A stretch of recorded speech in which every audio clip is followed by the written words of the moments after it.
দেশের বাজারে টানা ৩ দফায় বাড়ল স্বর্ণের দাম। এই ৩ দফায় বাড়ানো হয়েছে ৪,১৮৭ টাকা। সবশেষ ১ সেপ্টেম্বর রাতে স্বর্ণের দাম বাড়িয়ে বিজ্ঞপ্তি দেয় বাংলাদেশ জুয়েলার্স অ্যাসোসিয়েশন।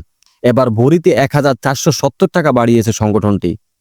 বিজ্ঞপ্তিতে বলা হয়, স্থানীয় বাজারে তেজাবি স্বর্ণের মূল্য বেড়েছে, ফলে সার্বিক পরিস্থিতি বিবেচনায় স্বর্ণের নতুন দাম নির্ধারণ করা হয়েছে।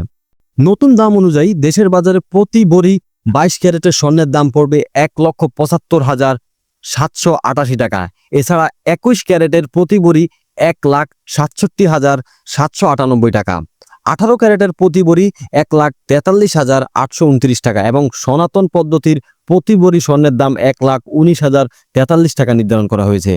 এর আগে সবশেষ ৩০ আগস্ট দেশের বাজারে স্বর্ণের দাম সমন্বয় করেছিল বাজুস। সে সময় ভরিতে ১,৬৬৭ টাকা বাড়িয়ে ২২ ক্যারেটের এক ভরি স্বর্ণের দাম ১,৭৪,৩১৮ টাকা নির্ধারণ করেছিল সংগঠনটি। রোববার থেকেই নতুন দাম কার্যকর হবে বলে জানিয়েছে বাজুস। এর আগে মঙ্গলবার স্বর্ণের দাম নির্ধারণ করেছিল বাজুস। তখন প্রতি ভরি ২২ ক্যারেটের স্বর্ণের দাম নির্ধারণ করা হয় ১,৭২,৬৫১ টাকা।